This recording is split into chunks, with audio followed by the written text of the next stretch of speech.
Itong video na to ay para lang sa ating mahal na gatasan na walang iba kundi si Diwata. Mukhang kawatan. The biggest! Gago! Tanga! Inut! Tarantado! Baka sa Pilipinas. Anyway, mga kahombre ko, balik tayo sa issue. Ngayon, ang gusto kong sabihin sa inyo ay wala nang iba kundi ang ating issue na ito. Kung saan nagulat ako. I was very shocked na napanood ko itong video na to. Kung saan pinapakita dito mga boss sa lapag po ng main branch ni Diwata. Walang ya, inuuod mga boss. Grabe!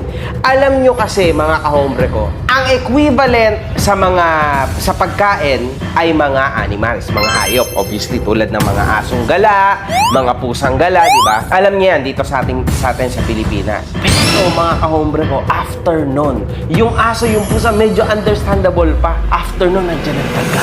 Nandyan ang mga uod. Mga boss, pagka po inuud yung lapag ng kapagkainan mo, putra guess mga kahombre ko, alam nyo na kung gaano kadugyot, alam nyo na kung gaano kadumi yung lapag. No doubt. Pahapiyaw lang. Kasi ang importante kasi Huwag mong subukan. Masisira ang buhay mo. Even si Corina, nandiri po si Corina, mga kahombre ko. Hindi ko masisisi si Madam Corina Sanchez. Kasi syempre, she is health conscious. Madami pong sakit ang pwedeng idulot ng mga dugyot na pagkain. Hindi po biru-biruan yan. Yung food hygiene, mga kahombre ko, alam nyo sa isang banda, nakakatakot na nilalakdawan lang ng mga tulad nila Diwata. mukhang kawatan. Mapriso ka! Kasi sa totoo lang, parang super famous na to eh. Public siya talaga, alam niyo yun. Hindi pumasa to sa food safety. Hindi po yan pumasa, for sure. I don't know kung gaano siya ka-worth it talaga na kainan. Mga kahombre ko, alam nyo, the trend is fine, may chance ka ding sumikat, may chance ka ding may mangyari sa sarili mo. But what the hell, man? Kung ang health sana, ang halaga lang din ng health ay 100 piso, okay lang eh.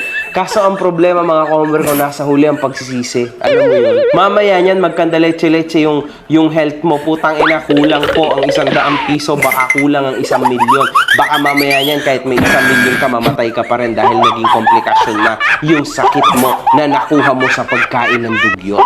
Hindi dahil porque pumunta ka dito, magpapa-VIP ka. Huwag ka na lang pumunta kung gano'n ang gusto mong turing ko sa'yo. Na kung mapakialam sa'yo kahit hindi ka na pumunta mo. Mapriso ka!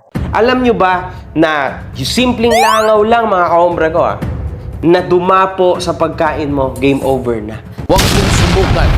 Masisira ang buhay mo. Nga, hindi ko nga talaga to titikman. No chance, man. Hindi ko siya kayang tikman. Hindi sa maarte ako kasi galing din naman ako sa ganyang kahirap na sitwasyon. Hindi ko siya titikman because ngayon health conscious na ako. Natatakot ako, mga kahombre ko. Legit crazy, man. Takot talaga ako sa ganyan. Kasi once na in-intake mo na siya, wala na. There's no turning back. Yung katawan mo sa loob, hindi mo na alam. So, it's either operasyon, antibiotic, or else you die.